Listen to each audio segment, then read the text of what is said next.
We have seen some blockbuster trades go down in the NFL, including last season, Jalen Ramsey going to the Steelers. And then just before the season began, our jaws dropped when Micah Parsons was sent from the Cowboys to one of their hated rivalries in the Packers. Now, Tyler Sullivan, one of our NFL writers, putting pen to paper, outlining some big trades he thinks we need to see this offseason. So let's welcome in Tyler here. I'm going to say some of these are big. Some of them would be massive, Tyler. Let's start with the trade. You have Mac Jones going from the 49ers to the Dolphins. I feel like Dolphins fans would be in favor of this. How do you see this trade going down, and why does it need to happen?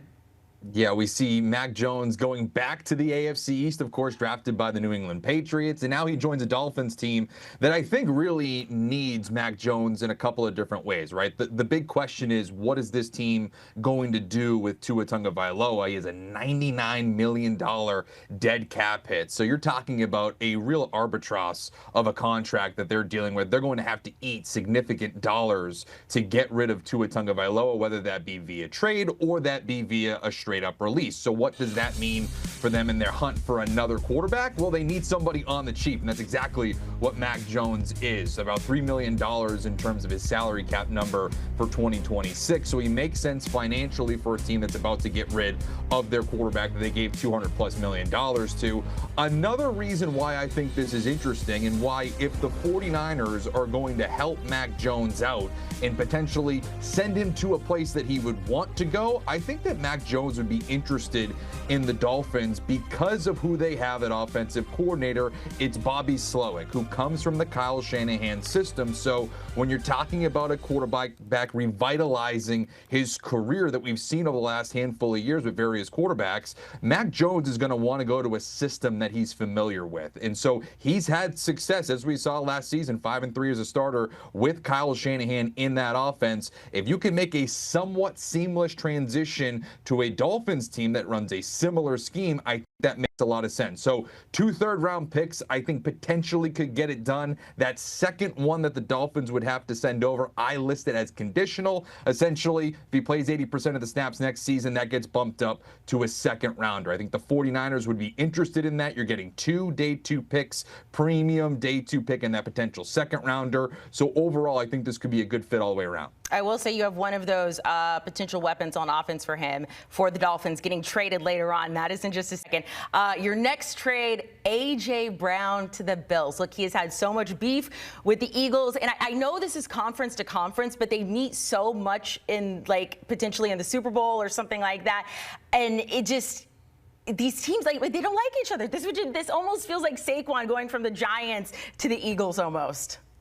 It's true, but you know what trumps all of that? Howie Roseman loves a good deal, and he wants good value, right? So at some point, it does feel like this tenure with A.J. Brown in Philadelphia is going to come to an end. It kind of feels like it's going to be this offseason. Even the way that the Eagles are talking about A.J. Brown, it does feel like they're open to the possibility of a departure, and they're only really going to do it if they can get a premium pick. And I think if there is a team willing to ship out, not a first-round pick, because I don't think that A.J. Brown nowadays is going to go for a first-round pick, but if they're willing to ship out a premium day 2 pick in the form of a second rounder, I think the Buffalo Bills are the team that should absolutely be knocking on the door, essentially flying down to Philadelphia to go pick up A.J. Brown and do whatever it takes to get him. We saw last season that this offense is starved for a wide receiver. You pair that with Josh Allen and James Cook, I think that's one of the better offenses in the AFC. I still want to see the Super Bowl matchup every year. It's what I hope for, just because fan-wise, it would be insane. Okay, this next one has to do with the Eagles as well, and this is a guy that I think Philly fans would definitely embrace. Maxx Crosby to the Eagles, leaving the Raiders. I know the Raiders would like to keep him on, but obviously you can get a huge trade value here. What would this one look like? Well, I think that the Raiders need to look themselves in the mirror and say, okay, we're bringing in Fernando Mendoza. We just hired Clint Kubiak. You're starting over as an organization. I don't know if Maxx Crosby fits your timeline. So if you can get a first and a second round pick for that type of a pass rusher, I think you do it if you're the Raiders, even though it is not the Micah Parsons level return that you were hoping to get. I just don't know if that's realistic. You look at Maxx Crosby, a little bit older, not as productive in terms of how you compare Micah Parsons. Again, they're both elite, but Micah Parsons, in my opinion, better player, so I don't know if that return is the exact same. You saw last season with Philadelphia when they acquired Jalen Phillips. They turned into the #1 scoring defense in the NFL after that trade. Phillips is going to be a free agent. If you don't retain him, you could potentially upgrade at that spot with Maxx Crosby. And this is a team, you just referenced them possibly being in the Super Bowl again. They're in a Super Bowl window, so you're willing to depart with that first-round pick to bring in somebody like Crosby who can help you win now. I can't imagine Maxx Crosby in Philadelphia, but I like it. I do like it. The next one's pretty simple. Jalen Waddle to the Broncos. The Dolphins in return get a first-round pick this year. I mean, does this feel pretty even to you? Yeah, and so you referenced it earlier. Obviously, if they bring in Mac Jones, the Dolphins, then I don't know if they make this deal. But what have we seen them do over the last couple of weeks? They've really stripped it down to the studs, right? You see Tyreek Hill go out. You see Bradley Chubb go out. Potentially Tua Tagovailoa is going to be shown the door. So if this team is really looking at a multi-year rebuild, I just don't know what Jalen Waddle does for you in 2026 and in 2027. So if I can get a first-round pick, albeit 30th overall this season with the Denver Broncos, I would absolutely do that to bring in a younger player that helps my timeline, a blue chip type of talent. I think I make that move, especially when you realize that Jalen Waddle only has one more year left of guaranteed dollars on his contract. So you're talking about potentially paying a player a year from now even more dollars that, again, just doesn't match your timeline. If you're the Broncos, you were just the #1 seed in the AFC last season.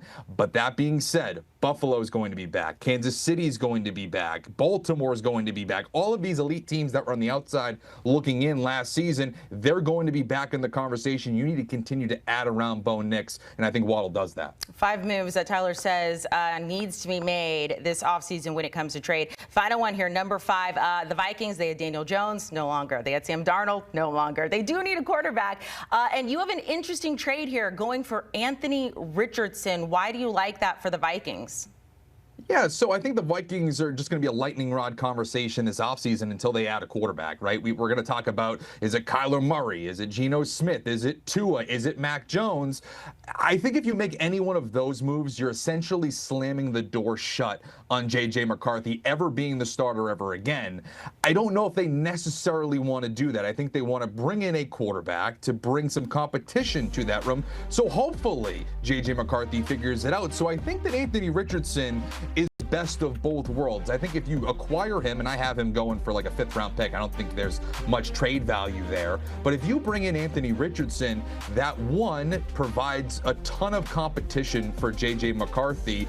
And if he rises to the occasion, great. And if not, you have another quarterback that Kevin O'Connell can try to mold into what we all hoped he was going to be as a 1st-round pick coming out of Florida, this dynamic kind of dual threat weapon. So I think that there's some promise here. Again, it's not a set and forget. You acquire Anthony Richardson, he's going to be your starter. This is more like, hey, we're going to have a competition this summer. Let the best quarterback win. I think that would be the most exciting addition, or at least from a content perspective, I think that would be the most entertaining out of all the options. Well, and at least listening to the Vikings at the Combine, it seems like that's what they want to do. They said, we're going to leave the door wide open when it comes to the quarterback position. And you and so many people have said they got to bring in somebody as competition. Maybe it will be Anthony Richardson. Tyler Sullivan, check out all of his articles on CBSSports.com. They're all fantastic. Upcoming NFL dates, really big one we're looking at next week, March 11th. Free agency begins, and then April 23rd, the NFL draft is just around the corner.